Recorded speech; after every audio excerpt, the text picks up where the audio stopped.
நீங்கள் அறிந்து கொண்டால் என்ற தலைப்பினூடாக இந்த சமூகத்திலிருந்து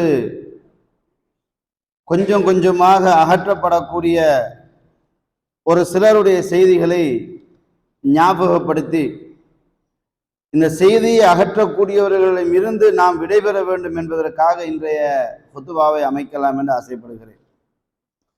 அன்பார்ந்த இஸ்லாமிய சகோதரர்களே, குறிப்பாக வரலாறுகளில் சில செய்திகளை நாங்கள் அறிந்து கொள்வது எங்களுடைய ஈமானிய அடிப்படைக்கு இஹ்லாஸை ஒருமைப்படுத்திக் கொள்வதற்கு மிக வலுவாக அந்த செய்திகள் அமையும். குர்ஆனை நாம் தோண்டி பார்க்கும் போது அல்லாஹு தஆலா சில நபிமார்களுடைய வரலாறுகளை முழுமையாக சொல்வான், சிலர் வரலாறுகளை தொட்டு தொட்டு சொல்வான், சில பாவிகளுடைய வரலாறுகளை சொல்வான், சில நல்லவர்களுடைய வரலாறுகளை சொல்லுவான். அப்போ குர்ஆனுடைய மூன்றில் ஒரு பகுதி வரலாறாக இருக்கும். 25 நபிமார்களுடைய பெயர்களை எல்லாம் குறிப்பிட்டு கூட பேசுகிறான், சில நல்லவர்களுடைய பெயர்களையும் குறிப்பிட்டு பேசுகிறான், சில தீயவர்களுடைய பெயர்களையும் குறிப்பிட்டு பேசுகிறான். வரலாறு என்பது கேட்பதற்கு ரசனையாக இருந்தாலும் நமது வாழ்க்கையில் முன்னெடுப்பதற்கான பல படிப்பினைகள் அதற்கு உதைந்து கொண்டிருக்கும் என்பதை நாங்கள் ஏற்றுக்கொண்டாக வேண்டும். அதனால தான் வரலாற்றுக்கு வாழ்க்கைக்கு தேவையான இனிமையான வரலாறாக அல்லாஹு தஆலா முழுமையாக யூசுப் அலைஹிஸ்ஸலாம் வரலாறை சொல்கிறான். ஒரு குடும்பத்தின் ஒரு அழகிய வரலாறு. அதே போன்று இப்படிப்பட்டவர்களை போன்று உலகத்தில் வாழ்ந்துவிடக் கூடாது என்பதற்கு ஃபிரௌன், ஹாமான், காரூன் போன்ற மோசமான வரலாறுகளையும் அல்லாஹு தஆலா சொல்கிறான். அதே போன்று இஸ்லாமிய சமூகம், இந்த இஸ்லாமிய மார்க்கம் புத்துணர்ச்சி பெற்று உலகம் எங்கும் பரவுவதற்கு காரணமாக இருந்த அல்லாஹுடைய தூதர், அவர்களோடு வாழ்ந்த சஹாபாக்கள், இவர்களை ஒரு கூட்டம் எதிர்க்கும் என்றால் அவர்களை நாங்கள் ஷியாக்கள் என்று சொல்வோம். ஷியாக்களை பொறுத்தவரைக்கும் கண்மூடித்தனமான நம்பிக்கையில் அல்லாஹையும் அல்லாஹுடைய தூதருடைய வளர்ப்பில் இப்படித்தான் வாழ வேண்டும் என்று காட்டிக் கொடுக்கப்பட்ட சஹாபாக்களை ஷியாக்கள் குறை சொல்வார்கள். அந்த குறை சொல்லக்கூடிய அந்த விடயத்தில் நாங்கள் யாரும் ஆட்சேபனை தெரிவிப்பது கிடையாது. அவர்கள் விடயத்தில் நாங்கள் தனித்து நிற்பதும் கிடையாது. அவர்கள் ஏதோ நல்லவர்களாக, அவர்கள் முஸ்லிம்களாக இன்றைக்கு நாங்கள் பேசக்கூடிய காட்சிகளை பார்க்கிறோம். அபூபக்கர், உமர் ரலியல்லாஹு அன்ஹு இருவரையும் ஷியாக்கள் அல்லாஹ் அவர்களை சபிப்பானாக சாபமிடுவார்கள். அவ்வளவு ஒரு வக்கிர புத்தி கொண்டவர்கள் தான் இந்த உலகத்தில் வாழக்கூடிய ஷியாக்கள். இவர்கள் வரலாறு வேறு, அது இப்ப நான் சொல்ல வரல. நான் இங்க சொல்ல வர்றது என்னன்னா, நபிகள் நாயகம் ஸல்லல்லாஹு அலைஹி வஸல்லம் அவர்கள் பல இடங்களில் விட்டு கொடுக்காமல் பேசிய 2 பேரை பத்தி தான் நான் பேச வர்றேன். அந்த இருவரை பற்றியும் பின்னாடி வந்தவர்கள் பேசின வார்த்தைகளையும் சேர்த்து சொல்ல வர்றேன். நபிகள் நாயகம் ஸல்லல்லாஹு அலைஹி வஸல்லம் அவர்கள் எந்த இடத்திலும் விட்டு கொடுக்காமல் தன்னோடு இணைத்து பேசுவதாக 2 பேரை தான் ரசூலுல்லாஹ் இணைத்து பேசுவாங்க. ஒன்னு அபூபக்கர் ரலியல்லாஹு அன்ஹு, அடுத்தது உமர் ரலியல்லாஹு அன்ஹு. இந்த அபூபக்கர் ரலியல்லாஹு அன்ஹு அவர்களை பொறுத்த வரைக்கும் சிறு வயதிலிருந்து அல்லாஹ்வுடைய தூதருடைய சிநேகிதனாக, ஆருயிர் நண்பனாக வாழ்ந்தவர்கள். ரசூலுல்லாஹ்வுடைய நுபுவத் கிடைத்த பொழுது மறுப்பு இன்றி உடனடியாக இஸ்லாத்தை ஏற்றுக்கொண்டவர்களில் அபூபக்கர் சித்திக் ரலியல்லாஹு அவர்கள் பிரதானமானவர்கள். உமர் ரலியல்லாஹு அவர்களை பொறுத்த வரைக்கும் சில கேள்விகளுக்கு மத்தியில் குர்ஆனிய வசனம் பதில் சொன்னது, பின்னாடி இஸ்லாத்தை ஏற்றுக்கொண்டார்கள். அவர்கள் வரலாறுகள் பல தப்பான கருத்துக்கள் சொல்வார்கள், அது தேவையில்லை, அது உண்மையும் கிடையாது. சகோதரிக்கு அடித்தாராம், ஓதி காண்பித்தாராம், மரியத்தை ஓதினார் சொல்லுவாங்கல்ல, இதெல்லாம் கன்ஃபார்மான செய்திகள் கிடையாது. ஆனா இவருக்கு எழக்கூடிய சில சந்தேகங்களுக்கு குர்ஆன் நேரடியாக பதில் சொன்னது. அதை பார்த்துவிட்டு உமர் இப்னு கத்தாப் ரலியல்லாஹு அன்ஹு இஸ்லாத்தை ஏற்றுக்கொண்டார்கள். உமர் இப்னு கத்தாப் ரலியல்லாஹு அன்ஹு அவர்கள் இஸ்லாத்தை ஏற்றுக்கொண்டதில் இருந்து மரணிக்கும் வரைக்கும் எந்த அளவு தூரம் அவருடைய ஆசை இருந்தது என்றால், நாங்கள் எல்லோரும் மரணித்ததற்கு பின்னாடி தான் ரசூலுல்லாஹ் மரணிப்பார்கள் என்று ஆசை வைத்தவர்கள். ரசூலுல்லாஹ்வுடைய மரணத்தை எதிர்கொள்வதற்கு பின்வாங்கியவர்கள் உமர் இப்னு கத்தாப் ரலியல்லாஹு அன்ஹு அவர்கள். நமக்கு வரலாறுலாம் தெரியும். அவரே சொல்கிறார், அபூபக்கர் ரலியல்லாஹு அவர்களை ஆட்சி பீடம் ஏற்றுவதற்கு முன்னாடி, மக்களே நாங்கள் எல்லாரும் மரணித்ததற்கு பின்னாடி தான் ரசூலுல்லாஹ் மரணிப்பார்கள் என்று நான் நினைத்துக் கொண்டேன். ஆனால் துரதிர்ஷ்டம், அல்லாஹ்வுடைய தூதர் மரணித்து விட்டார்கள் என்று உமர் இப்னு கத்தாப் ரலியல்லாஹு அன்ஹு அவர்கள் அபூபக்கர் ரலியல்லாஹு அன்ஹு அவர்களை கலீஃபாவாக நியமிக்கும் நேரத்தில் பேசுகிறார்கள். அப்ப ரசூலுல்லாஹ்வுடைய மரணத்தை ஜீரணிக்க முடியாத ஒரு ஜீவனாக வாழ்ந்தவர் தான் உமர் இப்னு கத்தாப் ரலியல்லாஹு அன்ஹு அவர்கள். இந்த அபூபக்கர் உமர் ரெண்டு பேரும் இருக்கிறாங்க இல்லையா, அடிக்கடி சண்டை பிடிக்கிறார்கள் ரெண்டு பேரும் தான், அடிக்கடி வாய்த்தக்கம் போடுறது ரெண்டு பேரும் தான், அடிக்கடி விட்டு கொடுக்காம பேசுறது ரெண்டு பேரும் தான், அடிக்கடி ரசூலுல்லாஹ்வோட உட்கார்றது ரெண்டு பேரும் தான், அடிக்கடி ரசூலுல்லாஹ்வுக்காக வேண்டி இருப்பது ரெண்டு பேரும் தான். அல்லாஹ்வுடைய தூதருக்கு ரெண்டு கார்டியன் இருந்தார்கள், வலது பக்கம் இடது பக்கம். அது யார்? அபூபக்கர் உமர் தான், வேற யாரும் இருக்க விட மாட்டாங்க. எந்த இடத்துலயும் அபூபக்கர் ரலியல்லாஹு இருப்பாங்க, அடுத்து உமர் ரலியல்லாஹு இருப்பாங்க. ரெண்டு பேரையும் தாண்டி மூணாவது தான் இருக்க முடியும். ரெண்டு பேரையும் விட்டுட்டு இன்னொரு ஆள் வந்து இருக்க முடியாது. மேக்சிமம் ரசூல் ஸல்லல்லாஹு அலைஹி வஸல்லம் அவருடைய ஓய்வு நேரமாக இருக்கட்டும், யுத்தகலமாக இருக்கட்டும், உடன்படிக்கைக்குரிய மஜ்லிஸாக இருக்கட்டும், மஷூராவுக்கான மஜ்லிஸாக இருக்கட்டும், குடும்ப வாழ்க்கைக்குரிய பிரச்சனைக்குரிய தீர்வெடுக்கக்கூடிய இடங்களாக இருக்கட்டும், எல்லா இடத்திலும் அபூபக்கர் உமர் ரலியல்லாஹு தஆலா அன்ஹுமா இருவரும் இல்லாமல் ரசூலுல்லாஹ் எந்த விடயத்தையும் மேற்கொள்ள மாட்டார்கள். அப்படிப்பட்ட நெருக்கத்துக்குரியவர்கள் தான் அபூபக்கர் உமர் ரலியல்லாஹு தஆலா அன்ஹுமா. இந்த ரெண்டு பேரும் வரலாறு நம்ம எத்தனை பேர் படிச்சிருக்கிறோம்? நம்ம பிள்ளைக்கு அபூபக்கர்னு பேர் வைக்கிறோம், ஏதோ ரசூலோட ஃப்ரெண்ட்ஸ் அப்படி நினைச்சு பேர் வைக்கிறோம். உமர்னு பேர் வைக்கிறோம், ஏதோ வந்து ஆட்சி செஞ்சிருக்கிறான்னு நினைக்கிறோம். ஆனா அவரு உண்மையா ரியல் லைஃப் என்னன்னு படிக்க மறந்துட்டோம். உமர் ரியல் லைஃப் எப்படி, அபூபக்கர் ரியல் லைஃப் என்னன்னு படிச்சுன்னு வச்சுக்கோங்களேன், இந்த மனிதர் இப்படியெல்லாம் இருந்திருக்கிறாங்களா அப்படின்னு ஆச்சரியப்படுற அளவுக்கு அவங்களுடைய வாழ்க்கையுடைய தத்துவம் அமைந்திருக்குது. வரலாறை படிப்பது கிடையாது, ஏதோ 4 பயான கேட்டா நம்ம அப்படி போயிட்டே இருக்கு நினைக்கிறோம். அப்படி அல்லங்க. குறிப்பாக சஹாபாக்களுடைய வரலாறுகள் சமூகத்துக்கு புத்துணர்ச்சி கொடுக்கக்கூடியதாகவே அமையும். அதுல ஒரு சில செய்திகளை நம்ம உங்களுக்கு முன்னாடி கொண்டு வரலாம்னு ஆசைப்படுகிறேன். ஏன்னா ஷியாக்களுடைய திட்டமிட்ட அந்த சதியினால் இன்றைக்கு சஹாபாக்கள், குறிப்பாக அபூபக்கர் உமர் ரலியல்லாஹு அன்ஹுமா இருவருடைய வரலாறுகளும் மங்கி போய் விட்டன.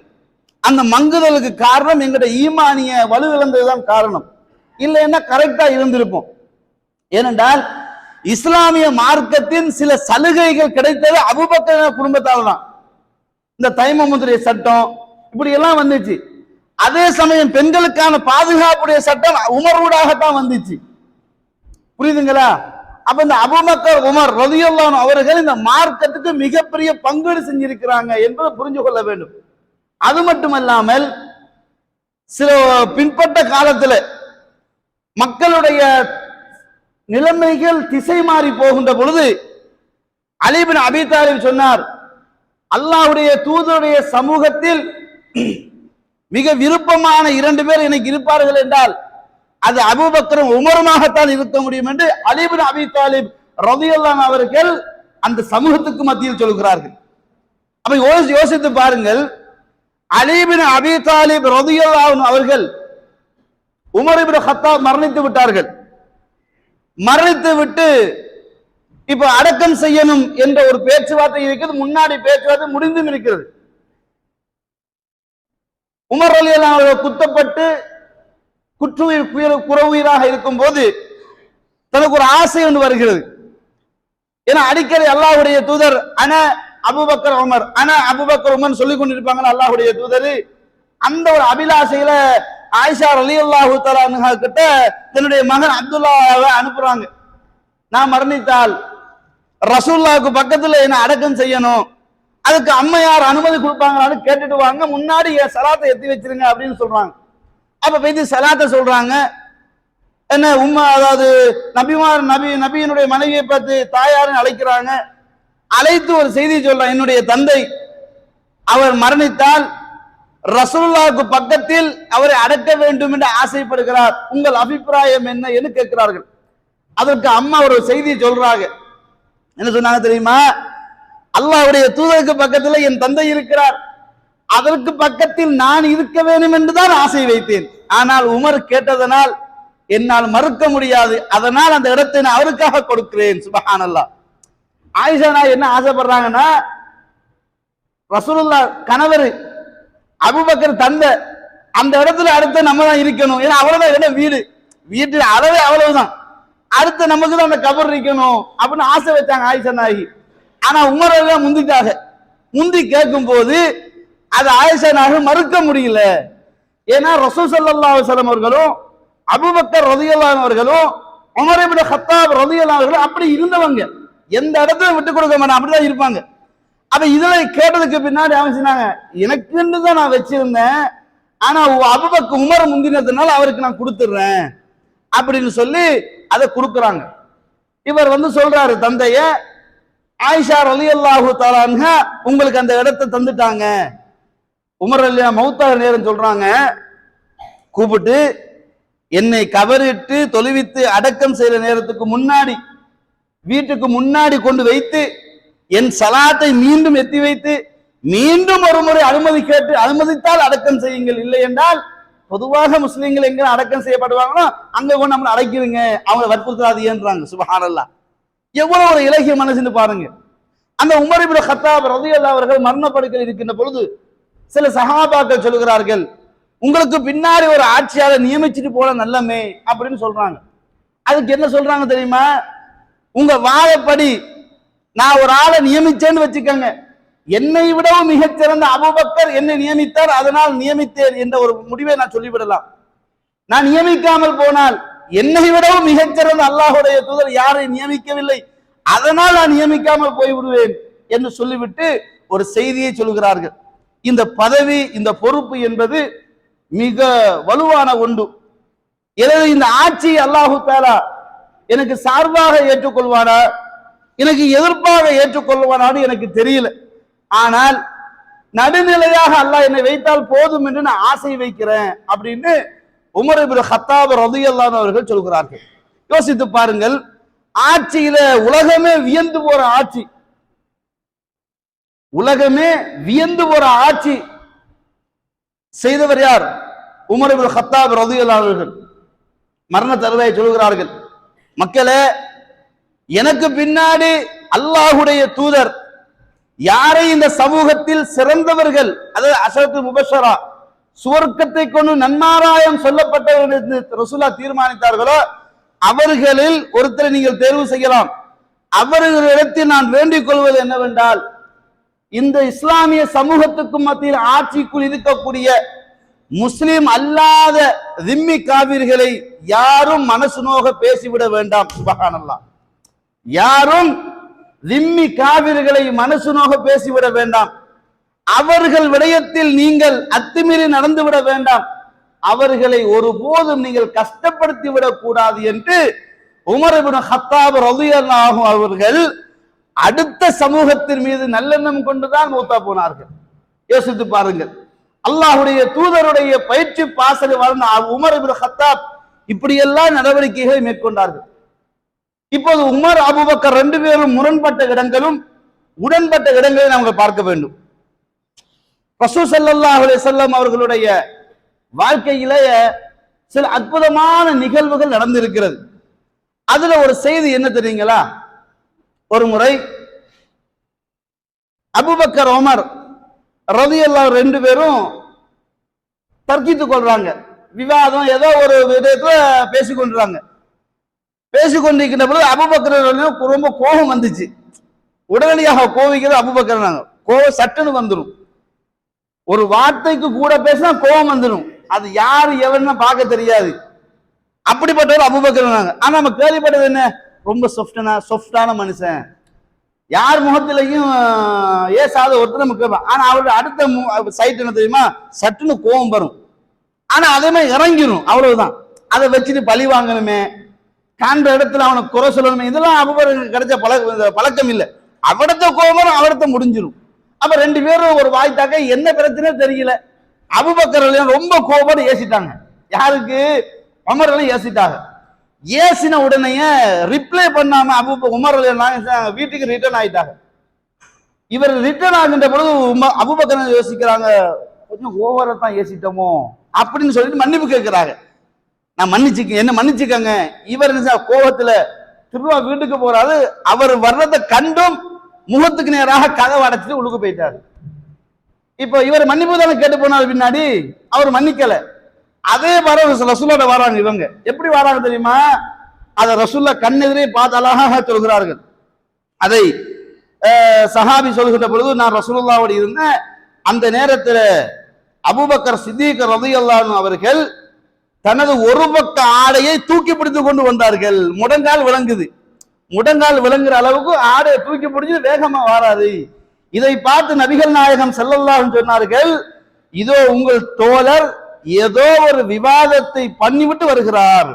அம்மா சாஹிபுக்கும் ஹாதா ஃபக்கத் காமர், உங்களோட தோழர் வர்றார் அபூபக்கர் என்ன ஒரு வம்பளத்துக்கு வராது அப்படின்னா நம்ம சொல்லுவோம்ல, ஏதோ வம்பளை மாட்டிப்பட்டு வர்றாங்க அப்படின்னு சொல்லுவோம்ல நம்ம. அந்த மாதிரி ரசூலா சொல்றாங்க, இவர் ஏதோ ஒரு விவாதத்தை நடத்திட்டு ஏதோ ஒரு பஞ்சாயத்தை நடத்திட்டு ஒத்து வரல வேகமா நம்ம கிட்ட வாராரு அப்படின்றாங்க. வந்து சலாம் சொல்லி உட்கார்ந்துட்டாங்க. உட்கார்ந்தோன்னா ரசூலா பார்த்து சொல்றாங்க, அல்லாஹ்வின் தூதரே, எனக்கு அபூபக்கருக்கும் எனக்கு உமருக்கும் ஒரு வாய்த்தக்கம் ஆச்சுது. அந்த வாய்த்தக்கத்துல நான் ஏசி போட்டேன். ஏசின்னு எனக்கு மனசு தாங்கல, மன்னிப்பு கேட்டேன். அவர் என்ன மன்னிக்காம போய் வீட்டுல போய் கதவை அடைச்சுக்கிட்டாரு என்று சொன்ன உடனே நபிகள் நாயகம் ஸல்லல்லாஹு அலைஹி வஸல்லம் அவங்க இருகரமேந்தி அல்லாஹ்விடத்தில், யா அல்லாஹ், நீ அபூபக்கரை மன்னித்து விடுவாயாகன்னு 3 தடவை துவா செய்கிறார்கள். செய்து விட்டு ரசூல் அப்படியே உட்கார்ந்துட்டு இருக்கிறாங்க. அப்ப கதவை அடைச்சாங்க. உமர் இருந்தாங்க, அவங்க மனசு தாங்கல, நம்ம ஓவரா தான் நடந்துகிட்டோமோன்னு அவர் ஃபீல் பண்றாரு. ஃபீல் பண்ணி என்ன பண்றாரு, அபூபக்கரை வீட்டுக்கு போறாங்க. கதவை தட்டி அபூபக்கர் இருக்கிறாங்களா இல்ல என்று சொன்ன உடனே திருவ ரசூலோட வராங்க. நபிகள் நாயகம் ஸல்லல்லாஹு அலைஹி வஸல்லம் வந்த உடனே உமர் ரலியல்லாஹு ரசூல முகம் கண்ட உடனே ரசூலுல்லாஹ் முகம் சிவந்துருது. ரசூலுல்லாஹ் முகம் சிவந்த உடனே உமர் ரலியல்லாஹு ரசூல கிட்ட வர்றாங்க. வந்து முன்னாடி உட்கார்றாங்க. ரசூல முகத்தை எப்படி திருப்பிக்கிட்டாங்க, மறுபக்கம் ஓடி வர்றாங்க, இங்க திருப்பிக்கிட்டாங்க, இந்த பக்கம் ஓடி வர்றாங்க, இந்த பக்கம் திருப்பிட்டாங்க. சொல்றாங்க, அல்லாஹ்வின் தூதர் அவர்களே, என்ன தப்பு பண்ணிட்டேன்னு முகத்தை திருப்பிக்கிட்டியே. அழகான ஒரு கேள்வி பாருங்களேன். நான் என்ன தப்பு பண்ணிட்டேன்னு உங்களுக்கு மெசேஜ் கிடைச்சிருக்குது. நான் ஏதாவது தப்பு பண்ணிட்டேனா, நான் ஏதாவது தவறு பண்ணிட்டேனா முகத்தை திருப்பிக்கிட்டியா? உலகத்திலேயே உங்களோட முகத்தை பார்க்காம இன்னைக்கு எதுவும் நலவு கிடையாது அப்படின்றாங்க. சொல்றாங்க, உலகத்துல எதுவும் எனக்கு நலவில்லை உங்கள் முகத்தை தவிர, இந்த முகத்தை திருப்பது எனக்கு எப்படி ஜீரணிக்க முடியும் அல்லாஹ்வின் தூதரே என்று உமர் எல்லாம் கேட்கிறாங்க. அப்போ உமர் எல்லாம் பார்த்து ரசூல் ஸல்லல்லாஹு அலைஹி வஸல்லம் சஹாபாக்களை பார்த்து சொன்னார்கள், மக்களே, என் தோழனை எனக்காக நீங்கள் மன்னிக்க மாட்டீர்களா? ரசூலா கேட்ட வார்த்தை, என் தோழன் அபூபக்கரை எனக்காக நீங்கள் மன்னிக்க மாட்டீர்களா என்று ரசூலா கேட்கிறாங்க. இந்த கேள்வியினுடைய வித்தியாச போங்கை உணர்ந்த அபூபக்கர் ரலியல்லாஹு அன்ஹு அவர்கள் முட்டங்கால் விட்டு எழுமி நின்றுட்டாங்க. முட்டங்கால் விட்டு எழுமி, அல்லாஹ்வின் தூதரே, நீங்க உமர் மீது கோவிக்க வேண்டாம், முழு காரணமும் நான் தான் அப்படின்றாங்க. நம்ம அப்படியா சொல்லுவோம்? நம்ம லைஃப் எப்படி போட்டு கொடுப்போம்? நம்ம எவ்வளவு தப்பு இருந்தாலும் நம்மளை சரி கண்டுக்குவோம். அல்லாஹ்வின் தூதரே, உமர் எல்லாம் மனுஷனா, இதெல்லாம் எப்படிப்பட்டவன் அப்படி எப்படின்னு போட்டு கொடுப்போம். ஆனா அவர் என்ன பண்ணிட்டாரு தெரியுமா? தன் நண்பனை விட்டு கொடுக்க கூடாதுல்ல. வாய்த்தக்கம் வரும், சண்டை சச்சரவு வரும், ஆனா எந்த இடத்துல ஃப்ரெண்ட்ஷிப்பை விட்டு கொடுக்க கூடாது. அதுக்கு அபூபக்கர் சொல்ல, அல்லாஹ்வின் தூதரே, விவாதத்தை தொடங்கினதும் நான் தான், அத்துமீறி ஏசினதும் நான் தான், அவர் மீது தப்பு கிடையாதுன்னு இவர் தன்னை பழிய தூக்கி போடுறார். இப்படி எங்கேயாச்சும் நண்பனை கண்டிருக்கலாமா? நம்ம சமூகத்துல இப்படியே பார்த்துருக்கலாமா? கணவன் மனைவி லைஃப்ல கூட ஏதாவது சிக்கல் வந்துட்டா கணவனை பத்தி மனைவி அடுக்கிற அடுக்குவையில இவளோட யாரா இவ்வளவு காலம் வாழ்ந்துன்னு யோசிக்கிற அளவுக்கு தவறு அடுக்குவா. அதுவே கணவனை வந்துகிட்டு முறைப்பாடு வச்சான்னா ஒரு மனைவி யோசிக்கிற அளவுக்கு இவனெல்லாம் ஒரு மனுஷன் இவ்வளவு காலம் வாழ்ந்துட்டோம்னு கவலைப்படுற அளவுக்கு நம்ம குறைகளை அள்ளித்திருப்போம். நம்ம வச்சுக்கோங்களேன், நமக்குள்ளேயே 4 பிரச்சனை வந்தா, 4 சிக்கல் வந்தா அவனை போட்டு தாக்குறது, இவனை போட்டு தாக்குறது, அவன குடும்பத்தை இழுக்கிறது, இவன குடும்பத்தை இழுக்கிறது, எதுவும் பெரிய ஒரு பாதிப்பு இல்லைங்க. சும்மா சாதாரண பேச்சு வரல, குடும்ப லைஃபே நாசமா போயிருக்கு. பாக்குறமா இல்லைங்களா? ஆனா இவர் என்ன பண்ணா தெரியுமா? ரசூலுல்லாஹ்வுடைய முகம் மாறுவதை கண்டு மன்னிப்பு கேட்கிறாங்க. அவர் தப்பு இல்லை, நம்ம தப்பு தான். ஏன்னா ரசூலுல்லாஹ் உமர் அபூபக்கர் எந்த இதுவும் கோவிச்சது கிடையாது. எந்த இடம்னு வச்சுக்கோங்களேன், உமர் மீது கோவித்தாலும் ஆயிஷா மீது கோவித்தாலும் ரலியல்லாஹு தஆலா அன்ஹும் அபூபக்கர் மீது கோவிக்க மாட்டாங்க. அபூபக்கர் மீது எந்த இடத்துல கோவிக்க மாட்டாங்க. அப்படிப்பட்ட ஒரு மரியாதை கொடுத்திருந்தாங்க. ஏன்னா ரசூலா பின்னாடி அதுக்கான ரீசனை சொல்றாங்க. மக்களே, நபியாக நான் உங்கள் மத்தியில் வந்தபோது நீங்க எல்லாம் பொய்ப்பிச்சீங்க, என்னை உண்மைப்படுத்திய ஒரே ஒருத்தர் இவர் மட்டும்தான். அவர் பொருளாதாரத்திலிருந்து அனைத்தையும் எனக்காக தியாகம் செய்தார், இவர் மனசை புண்பட நடக்காதீர்கள் என்று ரசூலுல்லாஹ் சொல்லி விடுகிறாங்க. அதுக்கு பின்னாடி அபூபக்கர் ரலியல்லாஹு மரணிக்கும் வரைக்கும் அபூபக்கர் கிட்ட யாரும் மனசு நோக்க பேசினதே கிடையாது. சுப்ஹானல்லாஹ். அப்ப பாருங்க, தன் சண்டை பிடிச்சுக்கிட்டோம், ஆனா நண்பனை விட்டு கொடுக்க முடியல. அப்படி இருந்தாங்க, தன் மீது தான் தான் ஆரம்பிச்சேன் அப்படின்னு சொல்லி விஷயத்தை சொல்லி அவங்க தீர்ப்பு கேட்கிறாங்க. அதே மாதிரி உமர் ரலியல்லாஹு நிற்கிறாங்க இல்லையா, ஒரு வித்தியாசமான ஒரு மனுஷன், ஒரு வித்தியாசமான டைப்பு. என்ன சொல்லுவாங்க தெரியுமா? ஏட தலைவனே நீதான் அப்படின்றாங்க. யாரை பார்த்து? அபூபக்கரை பார்த்து உமர் சொல்வார்களாம், என்னுடைய தலைவர், என்னுடைய தலைவர் அபூபக்கர் சையீதி, அபூபக்கர் சையீதி, என் தலைவரே அபூபக்கர் தான். ஏன் தெரியுமா? அவர் பிலாலை விடுதலை விட்டவர் அப்படின்னுவாங்க. அப்ப அந்த இடத்துல தன்னுடைய தலைமைத்துவத்துக்கு தகுதியானவர், என்னை விடவும் பெரியார் சொல்லுகின்ற போது யாரு? அது அபூபக்கர் தான் அப்படின்னு உமர் ரலியல்லாஹு அவர்கள் அபூபக்கரை புகழ்ந்து சொல்லுவாங்க. ஒரு இடத்துல நபிகள் நாயகம் ஸல்லல்லாஹு அலைஹி வஸல்லம் அவங்க இந்த சமூகம் கஷ்டமா இருக்கிறாங்க, தர்மம் செய்யுங்க அப்படின்னு ரசூலுல்லாஹ் ஒரு இலான், ஒரு அறிவிப்பு விடுக்கிறாங்க. உமர் ரலியல்லாஹு முடிவு எடுக்கிறாங்க, என்ன தெரியுமா? இன்றைக்கு நான் அபூபக்கர் முந்தியாகணும் அப்படின்னாங்க. உமர் ரலியல்லாஹு முடிவெடுக்கிறாங்க, இன்றைக்கு நான் அபூபக்கரை முந்த வேண்டும். ஏன்னா முந்த முடியல. ஏன் தெரியுமா? ரசூலுல்லாஹ் கேட்கப்பட்டுச்சு, அல்லாஹ்வின் தூதரே, உலகத்திலேயே உங்களுக்கு மிக விருப்பமான யாரு என்ற பொழுது கேட்ட பொழுது ஒரே வார்த்தை அபூபக்கர் அப்படின்ட்டாங்க. அப்ப ரசூலுல்லாஹ்வுடைய அன்புல கூட உமர்ல முந்திக்கொள்ள முடியல, அது அபூபக்கரை நிக்கிறாங்க. மற்ற மற்ற இடங்கள் எல்லாம் அபூபக்கரை நிக்கிறாங்க. சரி, இன்றைக்காச்சும் நான் அபூபக்கரை முந்தனுப்பா அப்படின்னு ரிவெஞ்ச் எடுக்கிறாங்க உமர் இப்னு கத்தாப் ரலியல்லாஹு அன்ஹு. சரி, எல்லாரும் வீட்டுக்கு போயிட்டாங்க சாமானை கொண்டு வரது, கொண்டு வந்து அப்படியே எல்லாமே சேமிச்சு வைக்கிறாங்க, ரசூலுல்லாஹ் பார்த்து கொண்டு இருக்கிறாங்க. அப்ப இந்த இடத்துல ரசூல் ரெண்டு பேரை கூட செக் பண்றாங்க. யார் தெரியுமா? ரசூலுல்லாஹ்வுடைய சொந்த மாமா. யாரு? Abu Bakr, Umar. ரெண்டு பேரும் ரசூலுல்லாஹ் மாமா தானே. ஹப்ஸா ரலியல்லாஹு முடிச்சதுனால உமர் ரலியல்லாஹு மாமா ஆயிட்டாங்க, ஆயிஷா நாயகம் முடிச்சதுனா அபூபக்கர் மாமா ஆயிட்டாங்க. இப்ப ரெண்டு பேரும் மாமாவா? ரெண்டு பேரும் மாமாமாரை கூப்பிட்டு அல்லாஹ்வுடைய தூதர் விசாரிக்கிறாங்க. டெஸ்டுக்கு உமரை கூப்பிட்டு விசாரிக்கிறாங்க. ஏன்னா ரெண்டு பேருடைய அந்த போட்டி இருக்குது இல்லையா, இத ரசூலுல்லாஹ் கவனிச்சு பாக்குறாங்க. பார்த்துட்டு கேட்கிறாங்க அபூபக்கர், உமர ரலியல்லாஹு தஆலா அன்ஹு, நீங்க எதை கொண்டு வந்தீங்க, எதை மிச்சம் வச்சீங்க? அல்லாஹ்வின் தூதரே, இங்க கொண்டு வந்ததுல அதே அளவு வீட்டுல குடும்பத்துக்கு வச்சுட்டு வந்தேன் அப்படின்னாங்க. இப்ப நீங்க என்ன ஒரு 10 கிலோ கொண்டாந்து வச்சுக்கோங்களேன், 10 கிலோ வீட்டுல இருக்கு என் குடும்பத்துக்கு அப்படின்னாங்க. சரி, ஓகே. அப்ப ரசூல் ஸல்லல்லாஹு அலைஹி வஸல்லம் அபூபக்கரை கூப்பிட்டு கேட்கிறாங்க, அபூபக்கரே, நீர் எதனை மிச்சம் வைத்து விட்டு கொண்டாந்தீர்? அல்லாஹ்வின் தூதரே, இருந்தது எல்லாத்தையும் கொண்டாந்துட்டேன், என் வீட்டுல மீதம் வச்சிருக்க அல்லாஹும் அல்லாஹ்வுடைய தூதரையும் அப்படின்றாங்க. உமர் என்ன சொன்னார்கள், இங்கேயும் நான் தோத்து போய் விட்டேன் ஐயா. ஏன்னா என்ன பொருளாதாரத்துல ஹாஃப் வீட்டுல இருக்குது, ஆனா இவர் பொருளாதாரம் முழுமையாக கொண்டாந்து விட்டு அல்லாஹும் அல்லாஹ்வுடைய தூதர் வீட்டு வச்சு விட்டுட்டாங்க. அப்ப சொல்றாங்க, என்னால் அபூபக்கரை ஒரு இடத்துல முந்த முடியவில்லை அப்படின்னு உமர் இப்னு கத்தாப் ரலியல்லாஹு அன்ஹு அவர்கள் மனதால் வேதனைப்பட்டார்கள் என்ற செய்தியை நாங்க படிக்கிறோம். அதே மாதிரி பத்ர் யுத்தத்துல ஹப்ஸா ரலியல்லாஹு கணவர் மௌத்தாயிடுறாங்க, ஷஹீதாக்கப்பட்டு மௌத்தாயிடுறாங்க.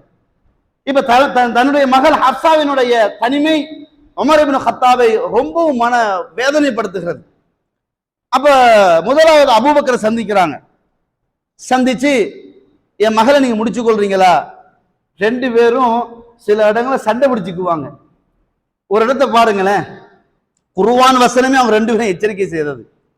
ஒரு கூட்டம் வர்றாங்க, ஒரு கூட்டம் வந்து எங்களுக்கு ஒரு தலைவரை நியமிங்கள் என்று அல்லாஹ்வுடைய தூதரிடத்தில் ரிக்வெஸ்ட் வைக்கிறாங்க. என்ன சொல்றாங்க? எங்களுக்கு தலைவர் ஒருத்தர் வேணும், அதனால நீங்க எங்களுக்கு ஒரு தலைவரை தாங்க அப்படின்னு கேட்கிறாங்க.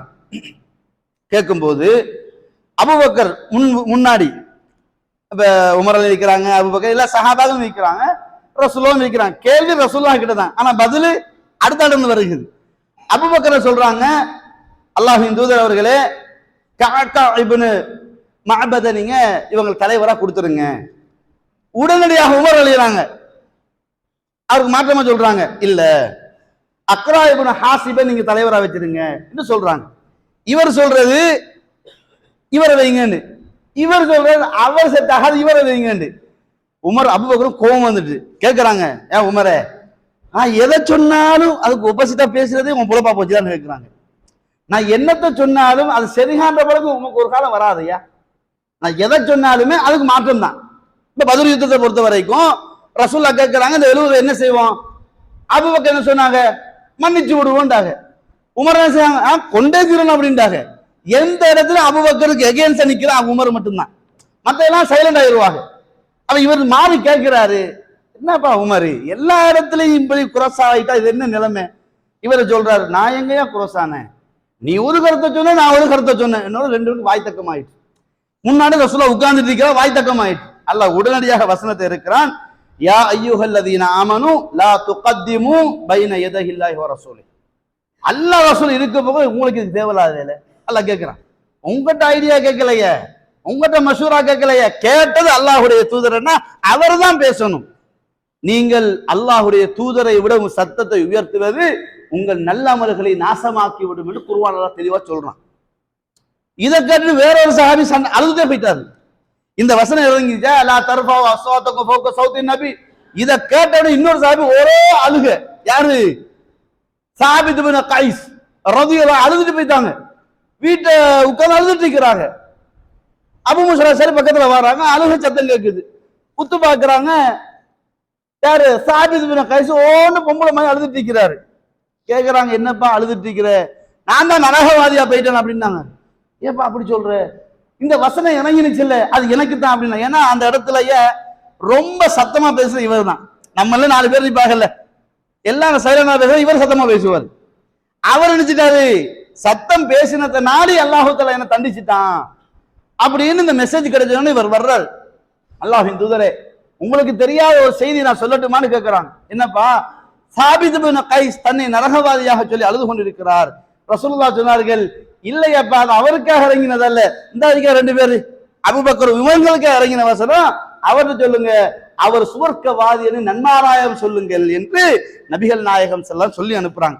அப்ப பாருங்க, சில வசனங்களை கூட சில சஹாபாக்கள் தமக்குத்தான் இறங்கி சொல்லி அச்சம் கொண்டாங்க. இறங்கினவங்க 2 பேருக்கும் பாருங்க. அப்ப இவன் சொல்றேன், நான் எதை பேசினா எதுக்கே நீ குறுக்க பேசிட்டு இருக்கிற, என்ன ஒரு நாள் விட்டு பிடிக்க மாட்டியான்னு அளவுக்கு அபூபக்கர் கேட்டார்கள். அப்ப அந்த அபூபக்கர், அப்ப பாருங்க, ஏதோ 4-5 இடத்துல ஏதோ cross ஆயிருக்கு 2 பேருக்குமே. 2 பேருக்கும் ஒத்து வராது, எந்த மசூராவும் ஒப்போசிட்டா தான் நிற்கும். ஆனால் தனது மகள் விதவையான பொழுது முதலில் சந்திச்சது அபூபக்கரை தான். சுப்ஹானல்லாஹ். சந்திச்சு சொல்றாங்க, அபூபக்கரே என் மகள் விதவை ஆயிட்டாங்க, அவங்களுக்கு நீங்க மறுவாழ்வு அளிக்கலாமே என்று கேட்டார்கள். அபூபக்கர் ரலியல்லாஹு அன்ஹு மௌனித்து விட்டார்கள். ஒரு வார்த்தையும் பேசல, ஆமுன்னு சொல்லல, இல்லைன்னு சொல்லல. இது அபு உமர் ரொம்ப இரிட்டேட்டிங் ஆயிட்டு, என்னப்பா இது ஆமான்னு சொல்லி இல்லைன்னு சொல்லு, வாயை பத்திட்டு இருந்தா அப்படின்னு மனச ரொம்ப கவலைப்படுறாங்க. திருப்பி உஸ்மான் கேட்கிறான், உஸ்மான் மறுத்துட்டாங்க, அதுல நமக்கு முடியாதுப்பா அப்படின்றாங்க. ஆனா பின்னாடி போகும்போது ரசூல் ஸல்லல்லாஹு அலைஹி வஸல்லம் சொல்றாங்க, ஹப்ஸா நாயகிய பொன் கேட்டு திருமணம் முடிக்கிறாங்க. அதுக்கு பின்னாடி உமர் ரலியல்லாஹு அபூபக்கர் கேட்கிறாங்க, அன்றைக்கு ஒரு வார்த்தை கேட்டு நீங்க ஒன்றுமே பேசாம இருந்துட்டீங்களே. அதுக்கு சொன்னாங்க, நபிகள் நாயகம் ஸல்லல்லாஹு அலைஹி வஸல்லம் என்னிடத்தில் சொன்னார்கள், ஹப்ஸா இப்போது தனிமையாகி விட்டார்கள், அவரை நான் திருமணம் முடிக்க ஆசைப்படுகிறேன் என்று ரசூலுல்லாஹ் சொன்னதனால் ரசூலுல்லாஹ்வுடைய ரகசியத்தை பேண வேண்டும் என்பதற்காக நான் அன்று மௌனமாக இருந்து விட்டேன். என்ன சில ரசூலை முடிக்காம விட்டால் இவர் சொல்லி அட ரசூல் அப்படி சொன்னாங்களே முடிக்கலன்னு ஏதோ ஒரு கிளஷ் ஆகும்ல. அப்ப அத ரசூலுல்லாஹ் சொன்ன வார்த்தை அது என்னோட ரகசியம், அதனாலதான் நான் மௌனமாக இருந்தேன். ரசூலுல்லாஹ் முடிக்கவில்லை என்றால் உன் மகளை நான் முடித்திருப்பேன் உமரை என்று அபூபக்கர் ரலியல்லாஹு அன்ஹு சொன்னார்கள். சுப்ஹானல்லாஹ். பாருங்க எவ்வளவு ஒரு சிநேகிதம் என்று. இந்த வரலாறுகள் நமக்கு தெரிந்திருந்தாலும் நண்பன் என்று சொன்னால், இஸ்லாமியன் என்று சொன்னால், உறவேண்டு மார்க்கம் வந்தால் பிரச்சனைகள் எல்லாம் தூக்கி எறிந்து விட்டு மன அமைதியாக வாழணும், அவனை சந்தோஷப்படுத்தணும். முஹம்மதுன் ரசூலுல்லாஹ் வல்லதீன மஅஹு அஷித்தாஉ அலல் குஃபார் ருஹமாஉ பைனஹும். தங்களுக்கு மத்தியில் பரஸ்பரமாக அன்பாக விட்டு கொடுப்பாக, அவன் கவலையை என் கவலையாக, அவன் துன்பத்தை என் துன்பமாக, அவன் சிரமத்தை என் சிரமமாக எடுத்து வாழ்ந்தவர்கள் தான் இந்த அபூபக்கர் உமர் ரலியல்லாஹு தஆலா அன்ஹு 2 பேர். இப்படி அவங்க வரலாறுகள் நிறைய சம்பவங்கள் வரும். அவங்க வரலாறுகள சுவாரஸ்யமான வரலாறுகள் இன்ட்ரெஸ்டான வருகின்ற இருக்குது. எல்லா இடத்திலும் ரசூல் ஸல்லல்லாஹு அலைஹி வஸல்லம் விட்டு கொடுக்காமல் இருந்தது 2 பேரையும். அந்த 2 பேருடன் தான் இன்றைக்கும் ரசூலுல்லாஹ் தன் மன்னரை வாழ்ந்து கொண்டிருக்கிறார். எனவே அன்பார்ந்த இஸ்லாமிய உறவுகளே, இந்த வரலாற்றின் தூய்மை படைக்கப்பட்ட அந்த 2 பேரையும் ஷியாக்கள் மிக கடுமையான முறைக்கு நிந்திக்கிறார்கள். நம்ம ஏன் இதை சொல்றோம் அப்படின்னா, அறிந்து கொள்ள வேண்டிய விடயங்களை இன்றைக்கு நாங்கள் மறக்கடிக்கப்பட்டு வாழ்ந்து கொண்டிருக்கிறோம். எனவே அன்பார்ந்த இஸ்லாமிய உறவுகளே, இந்த அபூபக்கர் உமர் ரலியல்லாஹு அன்ஹு அவருடைய வரலாறுகளை தெரிந்து கொள்ள வேண்டும். அவர்களுடைய ஈமானிய அடிப்படையில் நாங்களும் வாழ முயற்சிக்க வேண்டும். எந்த அளவு தூரம் என்றால், ஆட்சி அதிகாரங்கள் என்ற அடிப்படையில் மமதை அடிக்காமல் தங்களை பாதுகாத்து வாழ்ந்த மிக பெரும் அரசர்களில், மிகப்பெரிய ஹலிஃபாக்களில் அபூபக்கர் உமர் ரலியல்லாஹு அன்ஹு இருவரும் வருவார்கள் என்பதை அறிந்து கொள்வோம். வல்லாஹு அஅலம்.